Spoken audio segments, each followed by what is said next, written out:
جو بات کریں آپس میں لکھ لیں، جو بات کریں اس کو معاہدہ بنا لیں، چاہے 2 لائنوں کا ہی ہو، چاہے 2 روپے کا ہی ہو، $2 کا ہی ہو۔ تو آتا ہے کہ مومنو، جب تم آپس میں کسی میعاد معین کے لیے قرض کا معاملہ حل کرنے لگو تو اس کو لکھ لیا کرو، ہاں جی، اور لکھنے والا تم میں کسی کا نقصان نہ کرے بلکہ انصاف سے لکھے،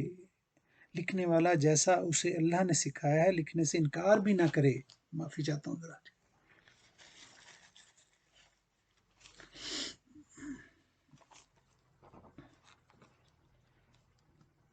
اور دستاویز لکھ دے، اور جو شخص قرض لے وہی مضمون لکھوائے گا جو لے رہا ہے، اور اللہ سے کہ اس کا مالک ہی خوف کرے، اور زر قرض میں سے کچھ کم نہ لکھوائے، اور اگر قرض لینے والا بے عقل یا ضعیف ہو یا مضمون لکھوانے کی قابلیت نہ رکھتا ہو تو جو اس کا ولی ہو وہ انصاف کے ساتھ مضمون لکھوائے، اور اپنے میں سے 2 مردوں کو ایسے معاہدے کے لیے گواہ کر لیا کرو، اور اگر مرد نہ ہو تو 1 مرد اور 2 عورتیں تم گواہ پسند کرو، کافی ہیں۔ اگر ان میں سے ایک بھول جائے گی تو دوسری اسے یاد دلا دے گی، اور جب گواہ گواہی کے لیے طلب کیے جائیں تو انکار نہ کریں، قرض تھوڑا ہو یا بہت ہو، اس کی دستاویز لکھنے لکھانے میں کاہلی نہ کرنا، یہ بات اللہ کے نزدیک نہایت قرین انصاف ہے، اور شہادت کے لیے بھی بہت درست طریقہ ہے۔ اس سے ہاں جی، اس سے تمہیں کسی طرح کا شک و شبہ بھی نہیں ہوگا، ہے جی،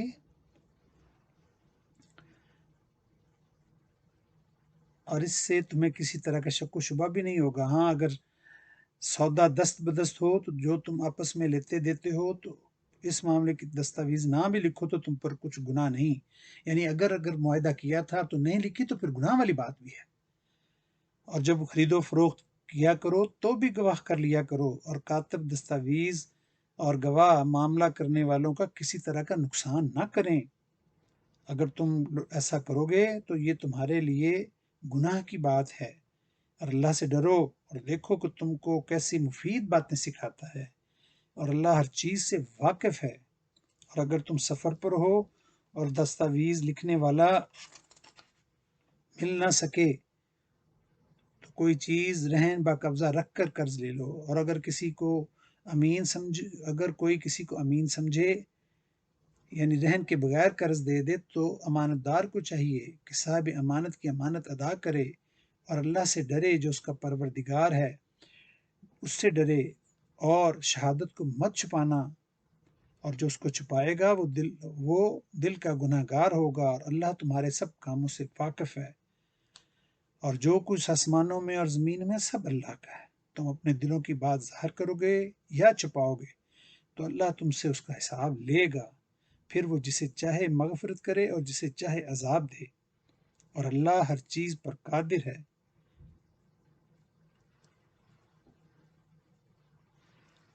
تو جناب، اب آپ فرمائیں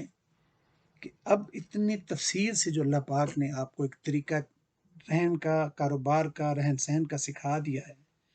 اس کے باوجود بھی اگر ہماری آپس میں اختلافات ہوں، اگر لین دین پہ، حصے بانٹنے پہ، حصوں کا پورا تفصیل آ گئی نا، طریقہ کار بھی دے دیا، تو اس کا مطلب ہے کہ کہیں ہم میں ہی کوئی کمی تھی۔ ہم میں میں اپنی مثال دیتا ہوں کہ اس وقت تک مجھے بالکل نہیں پتا تھا کہ ٹرسٹ اعتبار جو ہے کہ لگژری ہے، عیاشی ہے۔ اگر آپ افورڈ کر سکتے ہیں، یہ گورے کہتے ہیں، کاروباری لینگویج ان کی، کہ trust is a luxury if you can afford it. تو اسلام تو اس چیز کو بالکل نہیں مانتا نا۔ دیکھیں نا، قرآن پاک میں اللہ پاک نے کلیئر آپ کو رستہ بنا دیا کہ آپ نے کوئی لین دین کرنا ہے تو باقاعدہ لکھ لیں، گواہ رکھ لیں، لکھنے والا بے ایمانی نہ کرے، لکھانے والا بے ایمانی نہ کرے، گواہی دینے والے پراپر گواہی دیں۔ اگر ایسا نہیں ہوگا تو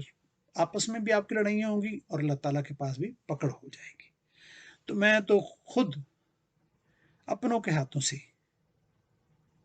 اعتبار کر کے مار کھا چکا۔ میں نے دوستوں کو دیکھا ہے، باپ کو دیکھا ہے کہ جو پڑھا نے کیا اتا سی جی، بھن نے کیا اتا سی جی، لکھیا نہیں سی جی، بنوائیے نے کہہ دیتا سی جی،